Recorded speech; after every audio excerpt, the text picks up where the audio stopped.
I was offered $5,000 for a video, but this was when I was like 19. I was like, double it, and I'll walk outside and I'll give it to a homeless person. And they're like, no, you won't. And I was like, double it. And I was like pacing around my neighborhood for 3 hours convincing this guy, like on the phone, just double the money. I promise the video will go viral and I'll give it to a homeless person. I was like, $10,000 just looks better in a title. It'll get more views. I promise your app will do better. A lot of times people, oh boy, it's like they think their videos are better than they are, honestly. And tell them, Jimmy, tell them. I mean, they do that, and they have horrible friend groups because you really are like the type of YouTubers you hang around. It's getting people with the right YouTuber friend group that aren't pussies and will actually tell them when their content's bad and like actually roast it and help them get better in a nice, positive way. Basically, what I did was I've somehow found these other like 4 lunatics. 3 of us were college dropouts. 1 was a high school dropout, and 1, I don't know, he just like quit his job. We were all super small YouTubers, and we basically talked every day for 1,000 days in a row and did nothing but just like hyper study like what makes a good video, what makes a good thumbnail, what's good pacing, like how to go viral. We would just get on Skype every morning, and like some days like I'd get on Skype at 7 a.m. and I'd be in the call until like 10 p.m. and then I'd go to bed, I'd wake up and I'd do it again. We'd do things like take 1,000 thumbnails and see if like there's a correlation to the brightness of the thumbnail to how many views it got. Imagine a world where it's just you working solo and you work 12 hours a day every day for like a year. And you're just grinding, you make a mistake, you learn from it, you grind, you make a mistake, you learn from it, and you do that for like a year. And then imagine a different world where you have 4 friends who are also equally grinding in something similar. Friend number 1 makes a mistake on Friday, he teaches the other 4 people. Friend number 2 makes a mistake the next week, teaches everyone. And then like you're all learning from each other's mistakes. You're all constantly studying 24/7 and downloading each other.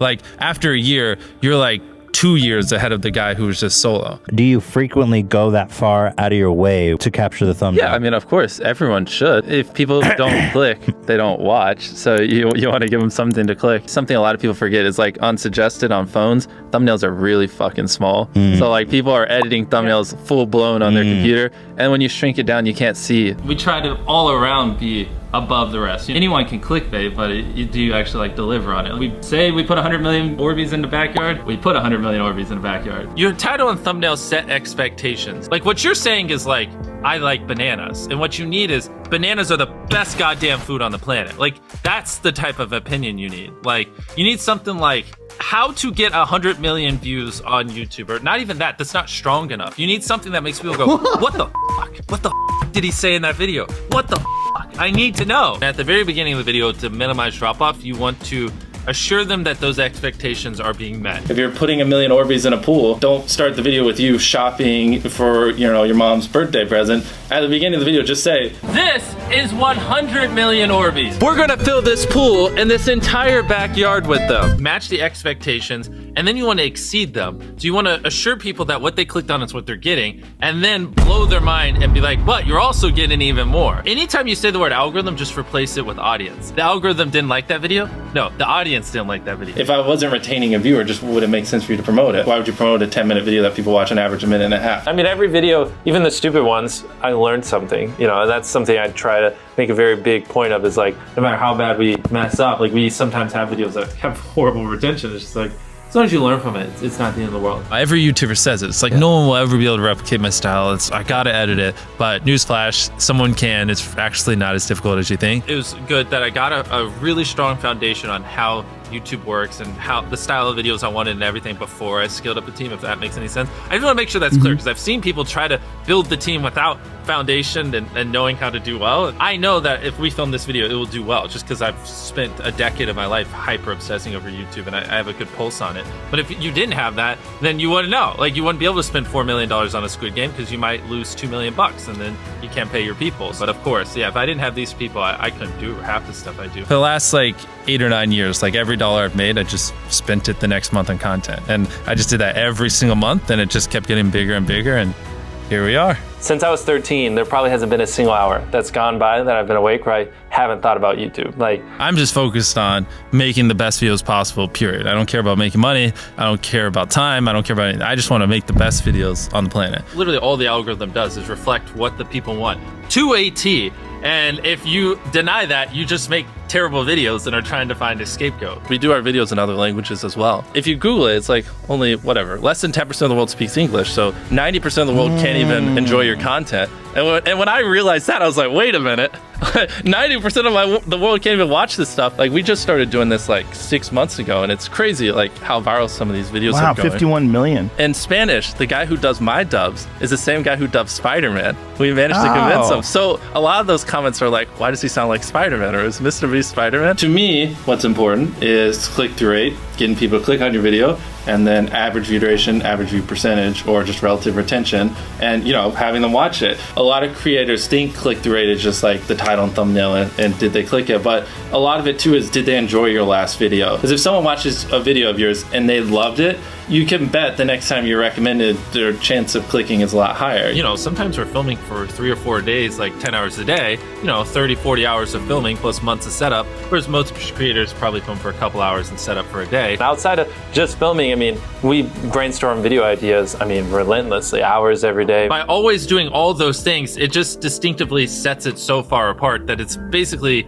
in my head, it's like, why would you not watch it? Viewers aren't stupid. They can tell when you know, half ASS, I don't know if I'm allowed to curse, a video, or if you like really put in effort. And like, if they can tell you're putting in a lot of effort, they're gonna be more likely to click on future videos. And that snowballs. And because once you build that trust, they get to a point where it doesn't matter what you upload. They just know it's high effort and they just know it's great. And they're just conditioned just to watch because you have a good track record. And so with filming, it's just like trying to make sure we're doing everything we can, no matter how expensive it is, no matter how much time it takes, to make the best video possible. A lot of people, if they gave away 100 grand, they would make a huge deal about it. But we're, you know, sometimes we're just like, yeah, here's 100 grand. Like, thanks for watching, bye. Doing it that way makes it more fun and just more interesting. So I like to keep a little bit of it mysterious because I think that's what people enjoy. A lot of people aren't willing to put in 10 hours days because they don't like what they're doing. So it's finding what they enjoy, because it is like a long grind. Like, you're doing the for years, not months. So if you don't enjoy it, then you're gonna burn out. I just had the blessing of finding what I loved at a young age. So like, because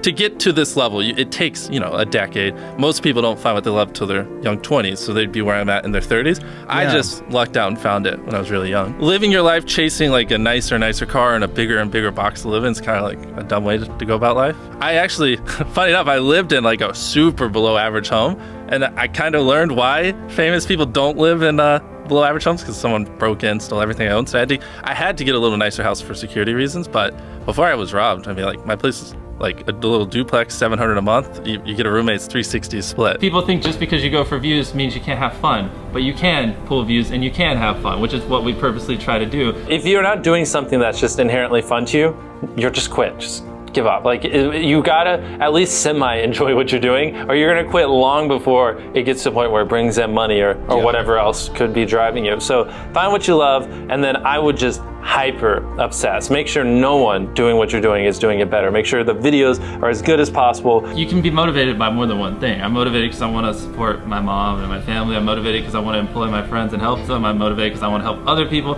I'm motivated because I want to be a YouTuber. I mean, I feel like that's another misconception. You can have lots of things that drive you. You know? Absolutely. Yeah. Absolutely. So I mean, like, there's just tons of stuff that drive me. And everything drives me to wanting to be a YouTuber, so I kind of obsess over it. For the people that are willing to be coachable, I would say, like, just education. Like, there is a lot of misinformation out there that, like, people like live and breathe by, like the weirdest stuff. I gotta upload at midnight on Wednesdays or my videos don't do well. It's like just dumb stuff like that just, they don't realize how badly they're like handicapping themselves. Some minor tips I could give is like, if somehow you could have a payoff at the end, then more people are gonna watch to the end just to see what happened. Whichever one of these 456 people survives the longest wins 456 grand.